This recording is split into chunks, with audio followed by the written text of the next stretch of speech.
একাধিকার জন্মের প্রথম শুভক্ষণ, তোমার প্রকাশ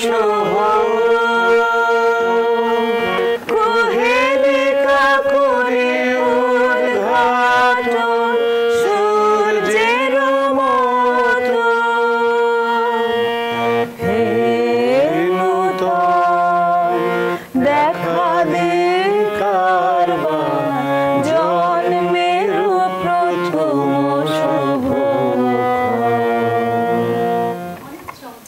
চমৎকার।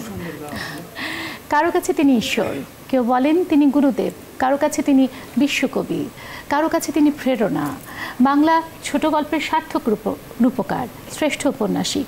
আর তার গান মানব মনের এমন কোনো অনুভূতি নেই, প্রকৃতি বা উপাসনা বা আরাধনা যাই বলি না কেন, এমন কোনো বিষয় নেই যা তিনি তুলে ধরেননি। তিনি বিশ্বকবি রবীন্দ্রনাথ ঠাকুর। আজ তার জন্মবার্ষিকী। এই নিয়ে আজকে আমাদের বোকাবাক্সে আড্ডাখানা, এবং যারা আছেন আমার সাথে, আপনারা দর্শক সবাই তাদেরকে চেনেন, তারপরে আমি পরিচয় করে দিচ্ছি। আমার সাথে আছেন আহমেদ রফিক, রবীন্দ্র গবেষক। আমার সাথে আছেন চঞ্চল খান, রবীন্দ্র গবেষক বলতে পারি, রবীন্দ্রসঙ্গীত শিল্পীও বলতে পারি।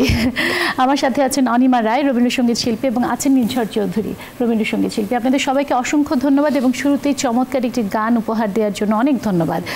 আমি আপনাকে দিয়ে শুরু করতে চাচ্ছি। আমরা আড্ডা মারছি, নিছকই আড্ডা, কিন্তু আমি রবীন্দ্রনাথ সম্পর্কে আমরা ছোটোবেলা থেকে পড়ে বড় হয়েছি, জেনে বড় হয়েছি, কিন্তু এমন কিছু বিষয় আছে যেগুলো আসলে আমরা জানি না, অনেক কিছু ভুল জানি। যেমন আমরা একটু আগে যখন কথা বলছিলাম, আমরা প্রতিষ্ঠিত সত্য হচ্ছে আজ জ্যোৎস্না রাতে সবাই গেছে বনে গানটা তার সন্তান মারা যাওয়ার পর তিনি লিখেছিলেন, কিন্তু আপনারাই বলছিলেন যে না, এটা আসলে ভুল জানা। এরকম অনেক কিছু আমরা জানি না, যেগুলো আমরা ভুল জানি। কি বলবেন, কোনটা শুরু করেন আপনি? আমি যোগ দিচ্ছি। কথা হলো যে একটি বিশাল প্রতিভা, বহুমাত্রিক, যেটা আপনি বললেন মাত্র, তার বিচরণ সাহিত্যের সর্বাঙ্গন, গীতিনাট্য, নৃত্যনাট্য, নিজে অভিনেতা, নিজে নৃত্যশিল্পী, চিত্রশিল্পী। আমি আসছিলাম কথাটাতে, 70 বছর বয়সে এই ছবি আঁকা শুরু, যে জন্য অনেক কথাবার্তা, যে এমন কথা হয়েছে বিশ্ব পরিপ্রেক্ষিতে, অর্থাৎ বিলেতে, আমেরিকায় এবং আমাদের স্বদেশে, যে রবীন্দ্রনাথের কবিতা তো এখন কেউ পড়ে না, তার এবং বুদ্ধদেব বসুর মতন মানুষ এবং আরও এরকম 2-4 জন বলেছেন, যে মুল্ক রাজানন্দের মতন একজন ব্যক্তি, যাদের রবীন্দ্র প্রেম অসাধারণ, তবুও বলেছেন যে পাশ্চাত্যে রবীন্দ্রনাথের কবিতার কদর কমে গেছে বলে রবীন্দ্রনাথ এখন নতুন করে নতুন বিষয় নিয়েছেন, চিত্রশিল্প। মানে যখন তিনি ছবি আঁকা শুরু করলেন তখন এইভাবে তো সমালোচনা শুরু হলো। পরে উনি ছেড়েও দিয়েছিলেন পর একটা পর্যায়ে গিয়ে, 10 বছর পরে উনি পরবর্তী সময় তো দেখা গেল যে এই ছবির যে ভিক্টোরিয়া ওকাম্পো, তার বিজয়া 1930-এ প্যারিসে প্রথম প্রদর্শনী, তারপরে ক্রমান্বয়ে জার্মানিতে, ইংল্যান্ডে, এমনকি আমেরিকায়, এমনকি রাশিয়া, এবং রাশিয়ায় সবচেয়ে বেশি দর্শক নাকি হয়েছিল, এবং পূর্ব ইউরোপের দেশগুলোতে। এবং তাতে করে আরও নতুন করে প্রমাণ হলো যে রবীন্দ্রনাথ যেটাতে হাত দেন সেটাতে জাদু স্পর্শ থাকে, সোনা ফল তো আমরা যেভাবে বলি আর কি। সেইভাবেই কিন্তু তার জীবনটা শুরু। আপনি ছেলেবেলার কথা বলছিলেন, আমি কথাটাতে প্রায় বলি, এবং এই নিয়ে রবীন্দ্র জীবনীকার, যেমন ধরুন প্রশান্ত কুমার পাল, কিংবা আমি প্রভাত কর্মকর্তার তো বাদে দিলাম, এদের সঙ্গে অনেক সময় মতের অমিল হয়। তার ওই ভক্তিবাদী গান শুরু করলেন, সবাই এই কথাটা বলেছে। আচ্ছা, তিনি কি 8 বছর বয়সে কবিতা লেখা শুরু করেছিলেন প্রথম? প্রথমে যে গানটি ওই যে রবি করে জ্বালাতন আছিল সবাই, ভরসা ভরসা দিল আর ভয় নাই, এই 2 লাইন লিখে শিক্ষক মশাই বললেন যে বাকি 2 লাইন 2 ছত্র মিল করে এসে উনি লিখে আনলেন। এই বয়সে উনি বলা উচিত না, বালক কবি। মিনগণহীন হয়েছিল সরোবরে, এখন তাহারা সুখে জলক্রীড়া করে। তো এই বয়সের একটি ছেলে মিলিয়ে ছন্দ মিলিয়ে, এবং অনেকে বললো, এবং তার জীবনীকারা বলেন যে অনেক ওই বয়সে ছিল তো মিন শব্দের অর্থই জানে না, কেমন না, আর জলক্রীড়া তো দূরের কথা। তো আমি যেটা বলছিলাম যে কৈশোর থেকে ওই ঠাকুরবাড়ির পরিবেশের একটু বাইরে গিয়েও তার প্রবণতা ছিল বৈষ্ণব সাহিত্য, বৈষ্ণব পদাবলীর প্রতি তার একটা অদ্ভুত আকর্ষণ, এবং সেটা কিন্তু স্তরে স্তরে নানাভাবে তার মধ্যে বিকশিত হয়েছে। ভক্তিবাদী গান, বাউল গান থেকে শুরু করে বিভিন্নভাবে। এবং উনি তো ওই যে উনি একটা কথাও বলেছিলেন তার পিতার মহর্ষি সম্পর্কে, যে উপনিষদ তাহার ক্ষুধা মিটাইত, হাফেজ মানে গজল, হাফেজ তাহার তৃষ্ণা মিটাইত। তো এই যে ঠাকুরবাড়ির এই ইসলামী, হিন্দু পৌরাণিক এবং পাশ্চাত্যের এই যে তিন সংস্কৃতির মিলন, এই তিন সংস্কৃতির মিলনের মাধ্যমে কিন্তু রবীন্দ্রনাথ বেড়ে ওঠা। তার মানে রবীন্দ্রনাথ বিশ্বাস করতেন যে সংস্কৃতির সম্মিলন ঘটানো প্রয়োজন। আমরা এখন যেমন অনেক বেশি রিজিড হয়ে যাই এক সংস্কৃতির সাথে আরেকটা সংস্কৃতির ব্যাপারে, উনি নিজেই বিশ্বাস করতেন যে বিভিন্ন সংস্কৃতিকে না জানলে সমৃদ্ধ হওয়া যায় না। করলে ব্রহ্মচর্যাশ্রম বিশ্বভারতী হলো কেন? নামটা থেকে বুঝবেন উনি বলেছেন যে বিশ্বের সকল দেশের সকল জাতির সংস্কৃতির এখানে মিলন কেন্দ্র বিশ্বভারতী। তো এটা কিন্তু তার বরাবরের তার জীবনে প্রধান একটা দিক ছিল মানুষ, অর্থাৎ মানবতাবাদ। দেখেন 1930 সালে অক্সফোর্ডে হিবার্ট বক্তৃতা দিতে গিয়ে উনি বিষয় নির্ধারণ করলেন দি রিলিজিয়ন অফ ম্যান, মানব ধর্ম, যেটা পরে প্রবন্ধ লিখলেন। এবং সেখানে একটা মজার কথা বললেন যে আগুনের আগুনত্ব যেমন তার ধর্ম, জলের জলত্ব যেমন ধর্ম তার ধর্ম, মানুষের মনুষ্যত্ব তেমন তার ধর্ম। অন্যত্র বলেছেন আমি প্রাতিষ্ঠানিক ধর্মে বিশ্বাসী নই। এমনকি 30 সালে আমি একটা ছাড়াভাবে কথাগুলো বলছি যে আমাদের লম্বা আলোচনার সময় 1930 সালে রাশিয়ায় গিয়ে তিনি এমন একটা অদ্ভুত কথা বললেন যে ধর্মমোহের চেয়ে নাস্তিকতা অনেক ভালো। এখন তো মানুষ শুনলে গলা কাটবে। ভাবতে পারেন যে এই মানুষ যাকে আমরা ভক্তিবাদী জানি, ভাববাদী জানি, মার্ক্সবাদীরা তার সমালোচনা করে, যদি আমি নিজে একজন মার্ক্সবাদীদের সমালোচনা করছেন 1948 সালে। রবীন্দ্রনাথ বুর্জোয়া, রবীন্দ্রনাথ প্রতিক্রিয়াশীল। তো সেই রবীন্দ্রনাথ একদিকে ভক্তিবাদী গান, আর ভক্তিবাদী গানের চঞ্চলরা তো ভালো করে বলতে পারবেন, উনিও বলতে পারবেন যে এই যে ত্রিভুজ ঈশ্বর, প্রকৃতি, মানুষ, ঈশ্বর, প্রকৃতি, মানুষ। আমি এই প্রসঙ্গে আসবো আহমদ রফিক, আপনার কাছে এই প্রসঙ্গে আমি আবারও আসবো, এবং আমি অবশ্যই তার বৌদির সাথে প্রেম, তার জীবন প্রেমের কিছু অজানা গল্পও শুনবো। এবং যেটি বললেন যে মানব ধর্ম, এবং রবীন্দ্রনাথকে বলা হতো বুর্জোয়া বা প্রতিক্রিয়াশীল, সে যুগেও তিনি সমালোচনা থেকে মুক্ত হতে পারেননি। এবং আপনি যেটি বলছিলেন যে আমরা সেই যুগে তিনি যেমন সমালোচনার শিকার হয়েছেন, এখনো এসে আমরা তাকে নানাভাবে ব্যাখ্যা করছি এবং অনেকটা খণ্ডিতভাবে রবীন্দ্রনাথকে দেখছি। আমি বলেছি যে খণ্ডিত রবীন্দ্রনাথ, হ্যাঁ, রবীন্দ্রনাথ যে খণ্ডিত, এটা একটা ডেঞ্জারাস একটা ব্যাপার। এবং এই কারণে খণ্ডিত আমাদের যারা আমরা গান করছি তারাও তাকে খণ্ডন করছি। 10টা গান করে আমি আর্টিস্ট হতে চাইছি, আমি একটা লেখা পড়ে আমি আবৃত্তি করতে চাইছি, আমি একটা লেখা পড়ে আমি পণ্ডিত হতে চাইছি। রবীন্দ্রনাথের মাত্র 1/3 হচ্ছে গান এবং কবিতা, 1/3, আমি যদি ভুল না বলে থাকি। গান এবং কবিতা 1/3, রবীন্দ্রনাথের সমগ্র কাজের মধ্যে। উপন্যাস তো মোটে 13টা, আমি সবটা মিলিয়ে আমি সবচেয়ে বেশি ছোট গল্প, প্রবন্ধ, বিশাল। আমার কথাটা যেটা আমি বলতে চাইছি যে আমি এই আমার দিন রাত্রি আমার কাটে এবং গান নিয়ে এবং কবিতা নিয়ে আমরা একটা জল্পনা কল্পনা, আলোচনা বিলোচনা, অনুষ্ঠান, ঝাপাঝাপি, লাফালাফি। রবীন্দ্রনাথ কিন্তু রবীন্দ্রনাথ, এই যখন বলি বিশ্বকবি রবীন্দ্রনাথ, আমার কাছে তখন আমি এই শব্দটা ব্যবহার করতে খুব একটা পছন্দ করি না। রবীন্দ্রনাথের যে মেইন যে বিষয়গুলো দেখেন ফিলোসফিক্যাল, তার নান্দনিক বিষয়টা, এবং তার দার্শনিক বলেছিলাম কারো কাছে তিনি প্রেরণা, কারো কাছে কারো কাছে তিনি দার্শনিক, কারো কাছে তিনি গুরুদেব, ঈশ্বর। কিন্তু তার সবচেয়ে মজার জিনিসটি হচ্ছে রবীন্দ্রনাথ কেন রবীন্দ্রনাথ, সেটা হচ্ছে তার নান্দনিকতা এবং তার দার্শনিকতা, এই দুটোর একটা সমন্বয়। কিন্তু আমি চঞ্চল খান, আমি একটা বিষয় একটু যদি বলি, আপনি রবীন্দ্র গবেষক, আপনিও রবীন্দ্রনাথকে নিয়ে গবেষণা করেছেন, আপনারা গান আমরা যারা সাধারণ মানুষ গাইতে পারি না, যারা সবাই অসাধারণ মানুষ হিসেবে প্রতিটা মানুষ অসাধারণ, কিন্তু আমরা যেমন যখন তার গান শুনি বা কবিতা পড়ি বা ছোট গল্প পড়ি, আমরা তখন আমাদের মতো করে মানে খোঁজার চেষ্টা করি। যেমন কোনো একটা গান শুনে মনে হয় এটা বোধহয় প্রেমের গান, হয়তো তিনি অন্য পার্সপেক্টিভে লিখেছেন, এটা তো হওয়াটা স্বাভাবিক। একটা আপনাকে কথা বলি এই প্রসঙ্গে, এই পূজা বাবুর বহু গান আমরা ভালোবাসার গান হিসেবে দেখছি, এই তো বলে ফেললেন।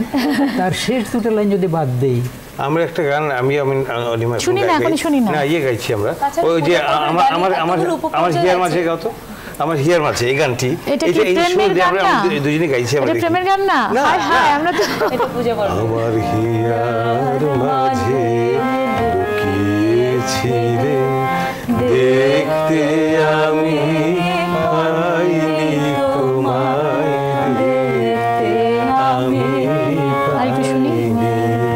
আমার হিয়ার মাঝে লুকিয়েছি রে, বাহির পানে চোখ মেলেছি, বাহির পানে আমার হৃদয় পানে চাইনি, আমার হিয়ার মাঝে লুকিয়েছি। তুমি খুশি থেকে ধরো তো, তুমি খুশি থাকো আমার পানে চেয়ে, খুশি থাকো তোমার আঙিনাতে বেড়াই যখন, বেড়াই গে গে বেড়াই যখন, খুশি থাকো। পূজার গান। তাহলে আমি এখানে একটু জানতে ঈশ্বরকে চাই, বলছে তুমি খুশি থাকো। আমি এখানে একটু জানতে চাই আহমেদ রফিক, এই পূজার গানকে যে আমরা প্রেমের গান হিসেবে নিচ্ছি, সেটা কি আসলে আমরা রবীন্দ্রনাথকে খণ্ডিত করে ফেলছি বা ভুলভাবে ব্যাখ্যা না, করছি? ভুল ব্যাখ্যার প্রশ্ন নাই। কথা পূজাও হলো- তো এক অর্থে প্রেমে। আপনি একটা কথা মনে রাখবেন যে রবীন্দ্রনাথের গানের মধ্যেও আমি কিন্তু একটা কথা আপনাকে বারবার বলি রবীন্দ্রনাথ চর্চার মাধ্যমে, যে রবীন্দ্রনাথকে বিশ্বকবি যতই বলা হোক না কেন, তার সবচেয়ে বড় অবদান গানে। তাকে কিন্তু নানাভাবে আবিষ্কার করা যায়। আবিষ্কারের কথাটাই আমি বলছি। আপনি যে বলছিলেন যে না, খণ্ডিত না, রূপে আবিষ্কার দেখা যায়, কিন্তু আমরা মানুষরা, সাধারণ মানুষরা তাকে বিভিন্ন ভাবে আবিষ্কার করছি, যে যেভাবে অনুভূতির সাথে মিলে যাচ্ছে। না, সেটা আমি ওটা তো একটা আছেই সাইড, কিন্তু একটা সাইড যেটা যে এখন যদি অনিমা নির্ঝর দিয়ে গায়, তাই তোমার আনন্দ আমার। আমি এটা তাই তো ভাবছিলাম মনে হয়। এটা আসলে এই গানটা তোমার দুইটা গাও, আমি একটা কথা বলছি এটা আমি নিয়ে। এইটা প্রসঙ্গে আমি একটা কথা বলে দিলে আরো সুবিধা হবে। এই কথাটা তোমাকে আমি আগে বলেছি এক সময়, তাই তোমার আনন্দ আমার পর, তাই তুমি তাই এসেছো নিচে, এসেছো নিচে, তোমায় তোমায় নইলে আমায় নইলে ত্রিভুবনেশ্বর, তোমার প্রেম হতে জেগেছে। ঈশ্বর কি নিচে নামিয়ে এনে বলছে ঈশ্বরের দিকে তাকিয়ে দেখো মানুষ আর ঈশ্বর। ঈশ্বরকে একাকার করে দেওয়া হয়। হ্যাঁ, এবং বলছে ঈশ্বরকে, ঈশ্বর দেখো তো আমি ছাড়া কিন্তু তোমার অস্তিত্ব নেই। অস্তিত্ব নেই। আমি ছাড়া তুমি নেই, আমায় নইলে ঈশ্বর। ত্রিভুবনেশ্বর, তোমার তুমি সে প্রেম রথে হতে বসে আছো রবীন্দ্রনাথ এই যুগে ঠিকই। বেঁচে থাকলে তো তার নাস্তিকের তার অবস্থা খারাপ হতো। তো এই জন্য বললাম যে তাকে কিন্তু নতুনভাবে আবিষ্কার করবেন ক্রমাগত গানে কেন। এবং সেটা করলে মানে রবীন্দ্রনাথকে দ্বিখণ্ডিত করা হচ্ছে না না। দেখুন, আমি জানি না, এটা তো আমাদের স্বাধীনতা আছে শ্রোতা হিসেবে, বা যেহেতু যে শুরুতেই বলা হচ্ছিল ভক্তিবাদ, যেহেতু তিনি ব্রহ্মসঙ্গীতের মাধ্যমে শুরুটাই যেহেতু ব্রহ্ম তার অন্তরে অধিষ্ঠিত ছিলেন, তার প্রকৃতির মধ্য দিয়ে ঈশ্বর, মানুষ সবার ভিতরেই তিনি কিন্তু ব্রহ্মকে খুঁজেছেন। যখন মানুষ প্রেম, যখন মানবিক প্রেম, ঈশ্বর প্রেমের রূপটা কিন্তু মূলত নিবেদন, নিজেকে নিবেদন। এবং যখন আমরা ঈশ্বরের প্রতি বা যে কারো প্রতি যদি কোনো মানবের প্রতি নিবেদন হই, সেটি কিন্তু প্রেমেরই একটি রূপ। আমি একটু রবীন্দ্রনাথের প্রেম নিয়েও আসতে চাইছি। আপনারা পূজা পর্বের গানের কথা বললেন, তার জীবনে প্রেম এসেছে বারবার, আমরা সেটা তার বৌদির থেকে শুনি। আপনি বলছিলেন যে আমরা যে একটা বই পড়েছিলাম যেটি বৌদির সাথে নিয়ে, কার লেখা যেন বইটা? রঞ্জন মুখোপাধ্যায়। হ্যাঁ হ্যাঁ, আপনি বলছিলেন বইটি আসলে আচার খাওয়ার মতো একটা ব্যাপার। হ্যাঁ, ব্যাপারটা তো তাই, আমার কাছে তাই মনে হয়। ওটা কি সত্যি ঘটনা না? তথ্যগত বিভ্রান্তি ব্যাপার বহু আছে, কারণ সম্পর্কটা কিন্তু এটা মনে রাখবে, কমার্শিয়াল বই, একজনের বয়স কিন্তু হলো- সম্পর্কটা কি একজনের বয়স ছোটি হলো বই। যখন মানে কাদম্বরী দেবীর বিয়ে হয়ে যতীন্দ্রের সঙ্গে এলেন, তার বয়স তখন 9 বৎসর, আর রবীন্দ্রনাথের 7 বছর বয়স। যতীন্দ্রনাথের সঙ্গে কাদম্বরী দেবীর বয়সের অনেক ফারাক। আরেকটি প্রশ্ন যেটা আপনি বলছিলেন শুরুতে, যে অনেক তথ্য আমরা জানি না। এই বিয়েতে যখন নাকি মহর্ষি দেবেন্দ্রনাথ সত্যেন্দ্রনাথ ঠাকুরকে বললেন, সত্যেন্দ্র ঠাকুর বললেন যে নতুনের জন্য, ওটা ডাকনাম ছিল তো নতুন, এই নতুনের জন্য এই পাত্রী ঠিক না, আমি এটা পছন্দ করছি না। এই বিষয়টি কিন্তু যখন নাকি কাদম্বরী দেবীর বিয়ে হয়ে এলেন, তখন থেকে দেখা গেল এটা ভেতরের ঘটনা, যে জ্ঞানদানন্দিনী মানে সত্যেন্দ্রনাথ ঠাকুর যতটাই নাও বলেছেন, ফুরিয়ে গেল, পুরুষ মানুষ। জ্ঞানদানন্দিনী কিন্তু এটা মেনে নিতে পারেন, এই যে মহর্ষি তাদের দুইজনের মত অমান্য করে এইখানে বিয়ে দেওয়া হলো। এবং উনি চেষ্টা করেছেন, প্রশান্ত কুমার পালের মানে রবি জীবনেতেও দেখা যায় যে চেষ্টা করেছেন যতীন্দ্রনাথকে, দেবরকে ধরে রাখতে, তার বাসায় গানে এটা সেটাই না কাজে ব্যস্ত রাখতে। অর্থাৎ কাদম্বরী দেবীর থেকে সরিয়ে রাখা। না, এখানে কষ্ট পায়। এইখানে আমি বলতে চাচ্ছি যে এই যে তার একাকিত্ব বোধ, বিয়ে হয়ে এসে যেটা তার প্রত্যাশিত সম্পর্ক, স্বামীর সঙ্গে সম্পর্ক, ভালোবাসার সম্পর্ক তৈরি হওয়া ইত্যাদি, সেই সুযোগটা কিন্তু এবং তার ছেলেবেলার বন্ধু ছিলেন রবীন্দ্রনাথ। এই প্রসঙ্গটা যখন এলো, এই প্রসঙ্গটা আমি সচরাচর আমি চাই না আসুক, যখন কারণ বিভ্রান্তি আছে অনেক কিছু। রবীন্দ্রনাথ শুধু তার খেলার সাথী নন, যে কাদম্বরী দেবী তার মা মারা যাওয়ার পরে তার মায়ের যে আদরটা, সেটা কিন্তু কাদম্বরী দেবী রবীন্দ্রনাথকে দিয়েছে। সে কথাটা মানে ওই জীবনীকার, সেজন্য বললাম যে এটা ভালোবাসা আমি বলবো, তবে এটা নির্ভরশীলতার জায়গা ছিল চরিত্রটা আমরা যেভাবে দেখতে চাই ওই মানে আচার খাওয়ার মতো সেটা নয়। এবং তাকে ঈশ্বরের জায়গায় কিন্তু ওই যে বললেন না, মানব ঈশ্বরে এক জায়গায় মিলন হওয়ার ব্যাপারটা, আমি ভাবি কি এত কিছু ব্যান্ড হয়ে যায়, এই বইটা কেন ব্যান্ড করা হয় না? কারণ এটাকে রবীন্দ্রনাথকে খুবই কথা হলো কি জানেন, এই ধরনের চাটনি আচার দিলে পরে অসম্ভব বইয়ের কাটতি হয়, যার জন্য আমরা সবাই পড়েছি আর কি। একটা বিরতি নিতে হবে আমাকে টেলিভিশনের নিয়ম মাফিক। মানে চাটনি বলছি, গান শুনতে শুনতে বিদায় নেই। রবীন্দ্রনাথের প্রেম পর্বের একটা গান দিয়ে আমরা একটা বিদায়, তো না, একটা বিরতি নেই। বারবার ফিরে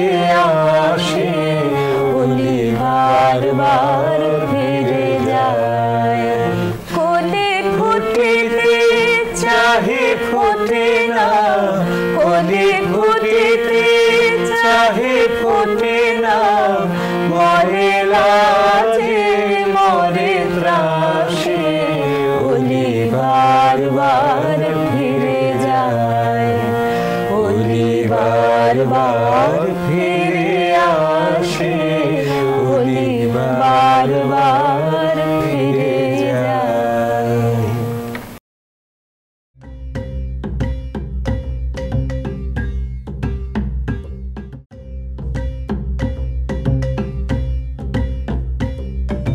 ভালোবাসা ভালোবাসা সখী ভালোবাসা কারে কয়, সখী ভাবনা কাহারে বলে, সখী যত না কাহারে বলে, তোমরা যে বলো দিবস রজনী ভালোবাসা ভালোবাসা সখী ভালোবাসা কারে কয়, সে কি বলি যাত না ময়, সে কি বলি চোখের জল, সে কে বলে দুঃখের শ্বাস, লোকে তবে করে কি সুখের তরে এমন দুঃখের। কি চমৎকার, কি চমৎকার। কিন্তু আমার খুব মানে একটা অদ্ভুত প্রশ্ন আছে, এত চমৎকার একটা গান, সেটি প্রেম পর্বের গান নয় কেন? এটা কেন বিচিত্র পর্বে গেল? এটা তো পুরো প্রেমের গান, ভালোবাসার গান। না, এখানে ওনাদের নিশ্চয়ই কিছু বলার আছে। রবীন্দ্রনাথের এই বিচিত্র পর্যায়ের গান যেটা 140টা গান, 140টা 148টা 148, এবং রবীন্দ্রনাথের 2300 কতটি গান? 232টি গান টোটাল মোট গান। তো কথা হচ্ছে যে প্রথমে যখন গীতবিতান বের হয়, ওটা ছিল কত 1936-32 সালে প্রথম গীতবিতান। তখন এলোমেলো ভাবে ছিল এই পুরো ক্লাসিফিকেশনগুলো। এই যে সূচিপত্রটা, এটা একটা আমার কাছে ভ্রান্ত জিনিস মনে হয়। সূচিপত্র ছিল এইভাবে, রবীন্দ্রনাথ তারপরে পরে আবার বের হয় যখন ফাইনাল ভার্সনটা, যখন সেটা সেটা সেটা আগে উনি বলছেন যে প্রথম 3 ভলিউমে ছিলেন, যে এই পাবলিশাররা এটাকে সব মিলিয়ে টিলিয়ে ফেলেছে, আমি এটাকে আলাদা আলাদা করে ভাবের দৃষ্টিতে আমি কয়েকটা ক্লাসিফিকেশন করছি। ওনার নিজেরও তখন খেয়াল নেই কোন দৃষ্টিতে কোন কীভাবে গানটা লিখেছিলাম, আমি গান বলে দিতে পারি। উনি মনে করেছেন এটা পূজা প্রার্থনা হতেই পারে, নিটল প্রার্থনা, অনুরাগ হতে পারে প্রেম। এবং এই যে অনিমা যে গানটা গাইলো, বা আমার এখান থেকে অনেকগুলো প্রিয় গান, আমার নিজের নামে এই যে গানটা, আমি চঞ্চল হয়ে হ্যাঁ, তারপরে এই গানটি গাইব, এই গানটি, তারপর প্রাঙ্গণে মোর শিরিষ শাখা,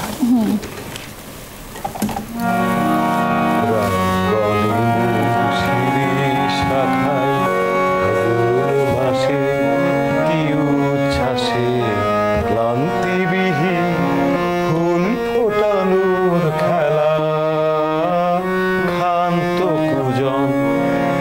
শান্ত বিজন সন্ধ্যাবেলা ক্লান্তিবিহীন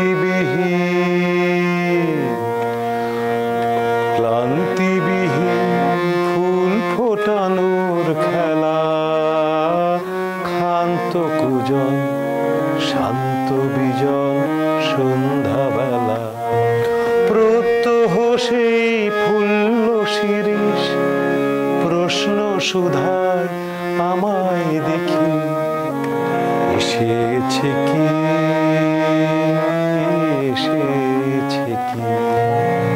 এসেছে কি আসেনি কি, সে কি এলো, একদম এইরকম কোশ্চেন মার্ক।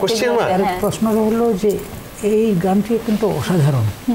প্রাঙ্গণে শিরিষ শাখার ব্যাপারটি উনি যখন কারমাটরে গেলেন সেখানে কিন্তু তার পড়ার টেবিলে, লেখার টেবিলে এই এত বড় বড় শিরিষ ফুল মানে দিয়ে দেওয়া হতো। উনি লিখলেন যে গন্ধে ভুরভুর করছে, এত মিষ্টি গন্ধ, এত চমৎকার।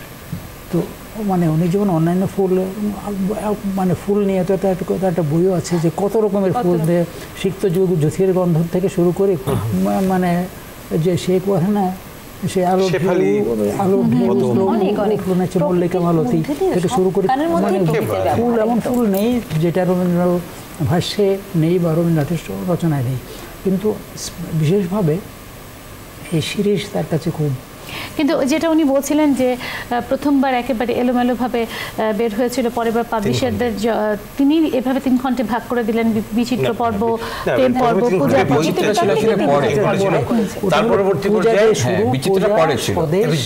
তারপরে প্রকৃতি, প্রেম, মানে এগুলো নিয়ে কনফিউশন আছে। উনি বলছেন যেটা অনেকগুলো করলেন কি এগুলো নিয়ে যখন বিভিন্ন জায়গায় আছে এলোমেলো, তো আমরা নিলাম, নিয়ে দিয়েছি, ঠিক আছে এটাকে পূজা হতে পারে, এটা প্রেম হতে পারে, গানগুলোকে কোথাও রাখা যায়নি সেই গানগুলো বিচিত্র।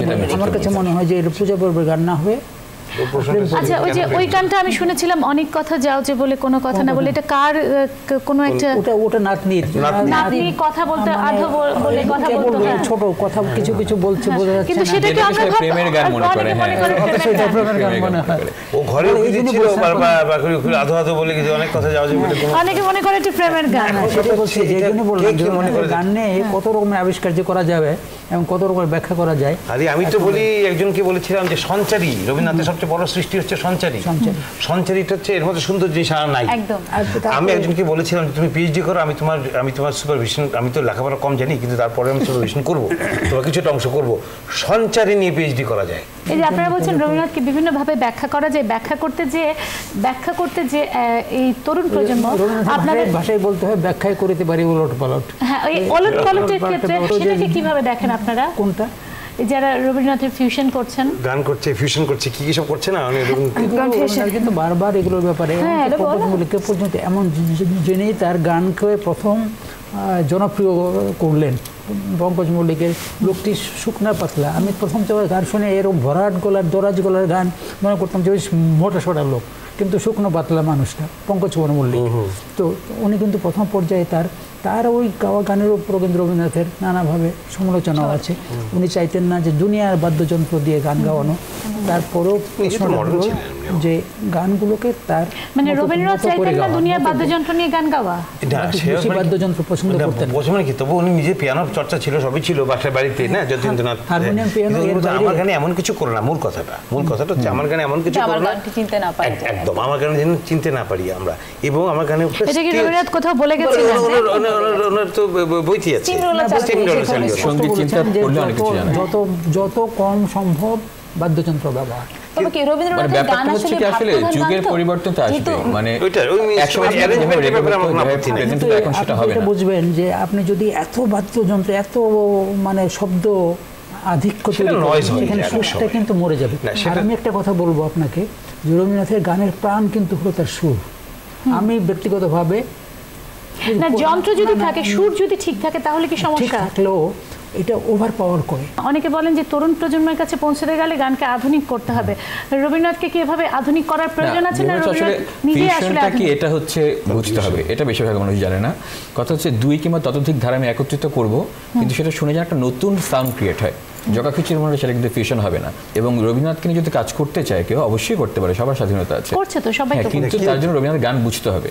শিখতে হবে, পড়তে হবে। আসলে এই গানটা ভালো না, যেমন ধরেন এই যে পূজা পর্বের গানকে আমি প্রেম পর্বের গান বানিয়ে দিচ্ছি, বা বিচিত্র পর্বের গানকে আমি প্রেমের গান বানিয়ে দিচ্ছি, সেটা কি ভুল হচ্ছে? সেটা তো বানানোর কিছু না। গানের ভালো কথা বলা হচ্ছে, এখানে কি আসলে আনন্দের কথা বলা হচ্ছে? রবীন্দ্রনাথের গানের রূপকথের ব্যবহার, সমগ্র রচনাতে রূপকথের অনেক উপলব্ধির ব্যাপার। কারণ আমি প্রথম 4টি পংক্তি ব্যবহার করছি, বাকি 2টা 4টা করছি না। সেখানে যে ভাবটা প্রকাশ পেয়েছে আমি সেটাকে ব্যবহার করছি, কাজে সেখানে কিন্তু উনি যে বললেন রবীন্দ্রনাথকে বুঝতে হবে।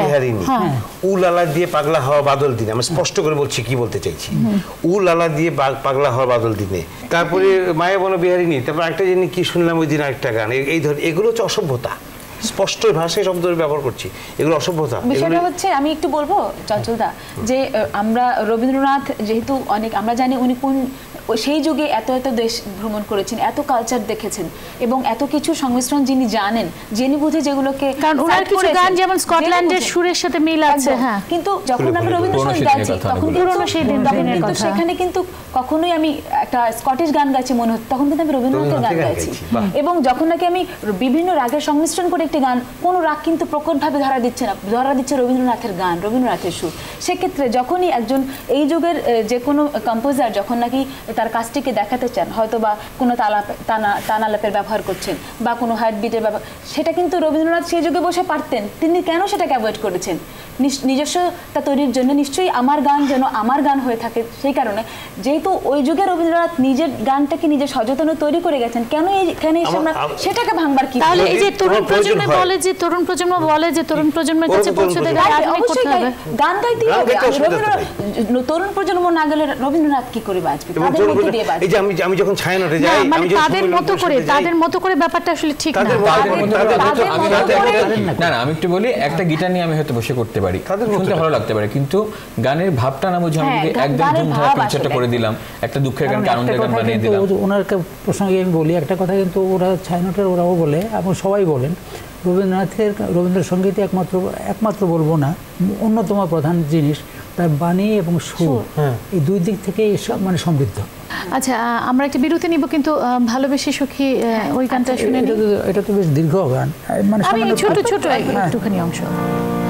ভালোবেসে সখী নিভৃতে যতনে আমার নামটি লেখো তোমার মনের মন্দিরে, আমার পরাণে যে গান বাজিছে তাহার তালটি শিখো তোমার চরণ মন্দিরে।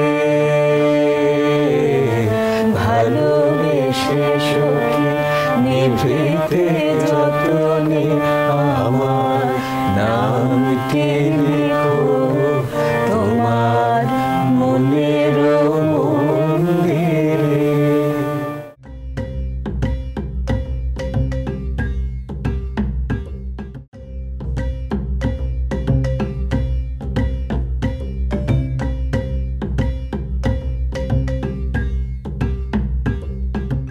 দর্শক দেখছেন বোকাবাক্সের আড্ডাখানা, আমি সামিয়া রহমান আছি আপনাদের সাথে। আমাদের সাথে যারা আছেন, আহমেদ রফিক আছেন, চঞ্চল খান আছেন, অনিমা রায় আছেন নির্ঝর চৌধুরী।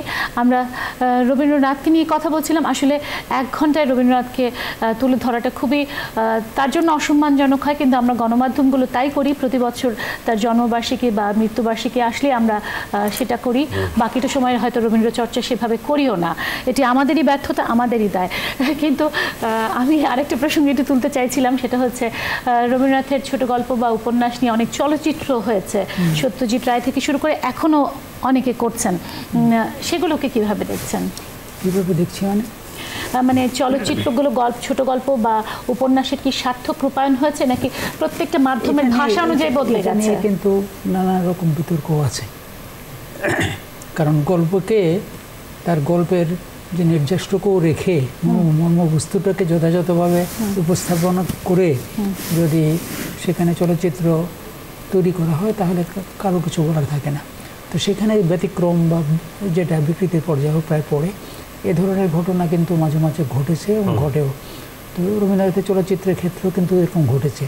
তো সেখানে নানাভাবে তার ব্যাখ্যাও হয়েছে যে এই প্রয়োজনে, সামাজিক প্রয়োজনে বা বর্তমানে পরিস্থিতির প্রয়োজনে এই পরিবর্তনগুলো ঘটানো হয়েছে।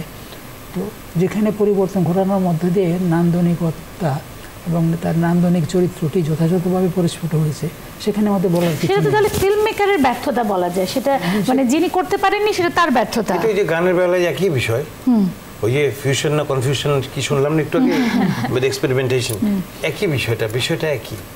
এটা একটা কমার্শিয়াল ব্যাপারটা এত এসে গেছে, তখন এটার এস্থেটিক সাইডটা বা এটার নান্দনিক ব্যাপারটা হলে তার মধ্যে নান্দনিকতার মধ্যে যে আদর্শগত ব্যাপারটা যেটা, কিন্তু অনেক সিনেমা আমি দেখেছি আমার কিন্তু খুব ভালো লেগেছে, সেই ঘরে বাইরে থেকে শুরু করে আমার অনেক সিনেমায় খুব ভালো লেগেছে। এটা নাও লাগতে পারে, নাও লাগতে পারে, যেমন উলালা পাগলা হওয়া বাদল দিনে, তো উলালা আমার ভালো লাগবে না, অনেকে ভালো লাগে। নির্মাতার উপর নির্ভর করছে পুরোটাই, যে সে কিভাবে রবীন্দ্রনাথকে দেখে, কতটা পড়েছে সেই রবীন্দ্রনাথকে। শুধু একটি ছোট গল্প নিলাম, ওই গল্পটা নিয়েই সে চরিত্রগুলো শুধু ওই যে ধুতি পাঞ্জাবি আর ঘটিয়াতা ব্লাউজ যে রবীন্দ্রনাথ না, সেটা যদি যে নির্মাতা না বুঝবেন তার ওরকমই হবে। একটা কথা কি আমি বলি, রবীন্দ্রনাথের প্রত্যেকটা নাটকে, আমি যে রক্তকরবী বলি, নাটকগুলোর কথা যদি বলছি, রক্তকরবী যদি বলি, আমরা যদি বলি মুক্তধারা যদি বলি, আমরা রথের রশি, যে প্রত্যেকটার মধ্যে কিন্তু রাজা যদি বলি, আমরা প্রত্যেকটার মধ্যে কিন্তু আমরা কিন্তু রাষ্ট্র সমাজ ভাবনা পাই এবং অচলায়তন, এগুলো ভাঙার বিষয়টা পাই। এগুলোর মধ্যে রবীন্দ্রনাথের মধ্যে তো সেটা কাজ করেছে। জালিয়ানওয়ালাবাগ হত্যাকাণ্ডের পর তো তিনি ওর উপাধিটা ফিরিয়ে দিয়েছিলেন, মানে তখনকার ভাইসরয় লর্ড চেমসফোর্ড তার কাছে পাঠিয়ে দিলেন। ওরা মজাটা হলো কি জানেন, আপনি যে আবারও আপনার কথা বলি যে আপনি বলেন যে অনেক কিছু অজানা, ওরা কিন্তু কোনোদিন এটার অ্যাকসেপ্টেন্স লেটার যেটা পাঠাতে হয় যে হ্যাঁ তোমার নাইটহুড তুমি প্রত্যাহার করেছ, আমরা মেনে নিলাম, সেই চিঠিটা কিন্তু কোনোদিন দেয়নি। এবং বিলেতি পত্রিকায় দেখবেন তার মরার সময়ও তার স্যার রবীন্দ্রনাথ মানে বরাবর তারা কিন্তু এটাকে গ্রহণই করে নেই, গ্রহণ করলে তাদের সাম্রাজ্যবাদী আভিজাত্যে বাধে, ধাক্কা খায়, যে এত বড় একটা নেটিভ মানে আমাদের মানে অপমান করলো, নাইটহুড ফিরিয়ে দিয়ে। এবং ততদিনে তো নোবেল প্রাইজ পেয়ে গেছে। সো এক ধরনের। আচ্ছা, তাহলে আমি অনুষ্ঠানের একেবারে শেষের দিকে আছি, আমি আপনাদেরকে একটা প্রশ্ন করি।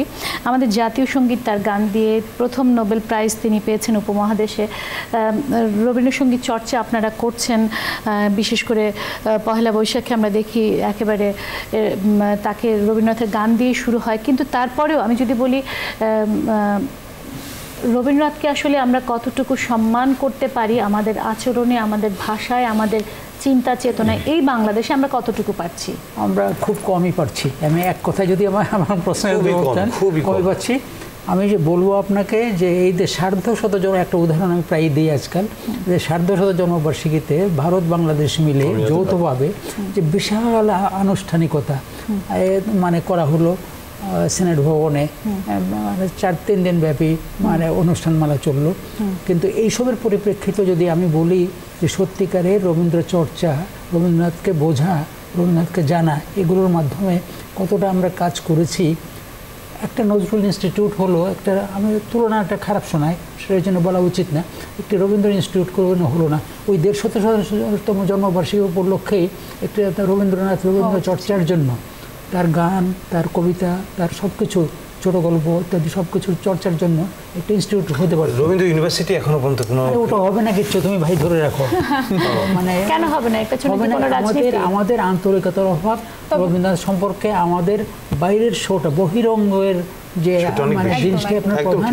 আমরা রবীন্দ্রনাথকে সেই অর্থে এখনো পুরোপুরি আমাদের জীবনে, মানে আমাদের ব্যক্তি জীবনে, পারিবারিক জীবনে বা সোজা বাংলায় যদি আমি বলি, রবীন্দ্রনাথকে কি আমরা আমাদের মনে করি না? আমাদের মনে করি, আমাদের এই করাটা কিন্তু বাহ্যিক, ওইটা আমাদের প্রয়োজনে মনে করি, বাহ্যিক, এবং তাকে বাদ দিয়ে আমরা চলতে পারছি না, কাজই করছি। খানিকটা হয়তো আমি একটু বলি, তাহলে আমাকে ক্ষমা করবেন, একটু বলি। যেহেতু আপনার এই কথা সূত্র ধরে আমি এখন আমার মনে হয় এখনো আমাদের সময় অনেকটা আছে নির্ঝর, আমরা যারা আছি, যেহেতু আমি শিক্ষকতা পেশায় আছি, এবং আমি কথা দিলাম এখন থেকে, আজকের পর থেকে যেন রবীন্দ্র ইনস্টিটিউট হয়, তার জন্য যতটুকু সম্ভব চেষ্টা আমরা সকলে মিলে করব। নিশ্চয়ই এই আজকের এই প্ল্যাটফর্ম থেকে আমরা চেষ্টা করব। আপনাদেরকে ধন্যবাদ জানাই। তো আমি হয়তো ততদিন থাকবো না, দেখবো না, অবশ্যই রাখবো, থাকবে, রাখবো কি হওয়া উচিত এবং চেষ্টা করব। আমি কিন্তু আমার এই জাতীয় পর্যায়ে রবীন্দ্র জন্মবার্ষিকীর বহু অনুষ্ঠানে বহু মন্ত্রী মানে উপস্থিতিতে আমি সভাপতিত্ব না, করি। আমাদের গণমাধ্যমগুলোর দায় আছে, আমরা শুধুমাত্র জন্মদিন মৃত্যুদিনই তাকে শুধু স্মরণ করি। রবীন্দ্রনাথ না মারা যেত, একটা দিন খালি রবীন্দ্রনাথের গান হতো, তখন বলেছি- মারা গিয়ে বেচারা 2টা দিন পেয়েছে বছরে এটাই। তারা স্বীকার করেছেন কিন্তু কিছু করেননি। এটা আমাদেরই ব্যর্থতা, কিন্তু আসলে যাকে আজকে যখন কেউ আসি- মনে করেন প্রেরণা, যাকে কেউ মনে করেন প্রেম, যাকে কেউ মনে করেন আরাধনা, ঈশ্বর বা আমাদের প্রতিটা অনুভূতির জন্য যার কাছে আমরা দ্বারস্থ হই, তাকে আসলে কেন স্মরণ আমাদের করব না? আত্মার আরাম। হ্যাঁ, তবে এইটুকু সত্য যে রবীন্দ্রনাথকে কি আমরা আমাদের মনে করি না, এই উত্তরটার উত্তর করি। ওই যে কিন্তু বললাম না, আসলে প্রতিটা অনুভূতির জন্য হ্যাঁ। তখন দ্বারস্থ হই আর কি। আমার মনে হয় সকলেই আমরা করি কোনো না কোনো ভাবে, কিন্তু দায় নিতে চাই না, মানে দায়িত্বটা নিতে চাই এবং না। তার কি দর্শনটা করে- আসলে বুঝি না। হ্যাঁ, যদি হ্যাঁ। বুঝতাম তাহলে কিন্তু দেশে এত হানাহানি, এত রক্তারক্তি, এই ব্যাপারগুলো কখনোই থাকতো না। রবীন্দ্রনাথ সেজন্য একটা কথা আমি বলে, শেষ সেই করি দিন একটা কথা বলে চঞ্চল, আমিও বলবো একটা কথা। মানে তপন রায় চৌধুরী বরিশালের অক্সফোর্ডের শিক্ষক, উনি কিছুদিন আগে, এই তো মারা গেলেন কিছুদিন হলো, তার আগে ঢাকায় এসেছিলেন। আমি যে কথাটা বহুবার লিখেছি, আমি অবাক হলাম শুনে। উনি এই কথাটাই বারবার করে জোর করে বললেন যে রবীন্দ্র সাহিত্য পাঠের মধ্যে সবচেয়ে গুরুত্বপূর্ণ হলো রবীন্দ্রনাথের প্রবন্ধ পাঠ।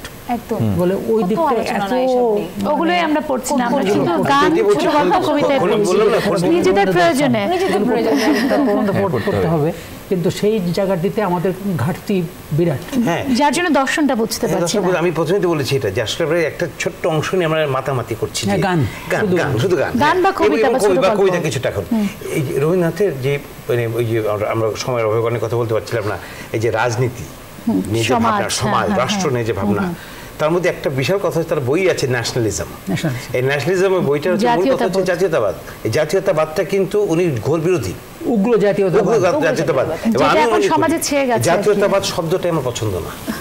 আপনাদের জাতীয়তাবাদ সবাইকে, হিটলার তৈরি করে। হ্যাঁ, আপনাদের সবাইকে অসংখ্য ধন্যবাদ। যেটা অনিমা রায় বললেন যে আসলে যা ভুল হওয়ার হয়ে গেছে, কিন্তু এখন থেকে আমরা চেষ্টা করি সামনের দিকে পা বাড়ানোর, এবং রবীন্দ্রনাথকে শুধুমাত্র প্রয়োজনে তার কাছে দ্বারস্থ না হয়ে সেটিকে আমাদের জীবন দর্শন করলে আমাদেরই আসলে উপকার হবে। আজকের মতো অনুষ্ঠান শেষ করব দর্শক, কিন্তু আমি একটা গান শুনতে শুনতে আমরা বিদায় নিব। কোন গানটা শুনবো? ওই গানটা দিয়ে, যদি তোর ডাক শুনে কেউ না আসে, সবাই মিলে। যদি তোর ডাক শুনে কেউ না আসে, তবে একলা চলো রে। যদি তোর ডাক শুনে কেউ না আসে, তবে একলা চলো রে। তবে একলা চলো, একলা চলো, একলা চলো, একলা চলো রে। তবে একলা চলো, একলা চলো, একলা চলো, একলা চলো রে। যদি তোর ডাক শুনে কেউ না আসে, তবে একলা চলো রে। যদি কেউ কথা না কয়, ওরে ও রে ও অভাগা, কেউ কথা না কয়।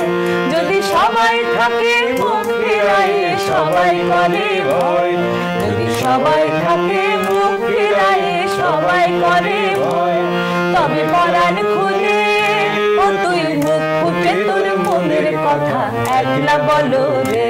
ও তুই মুখ ফুটে তোর মনের কথা একলা বলো রে। যদি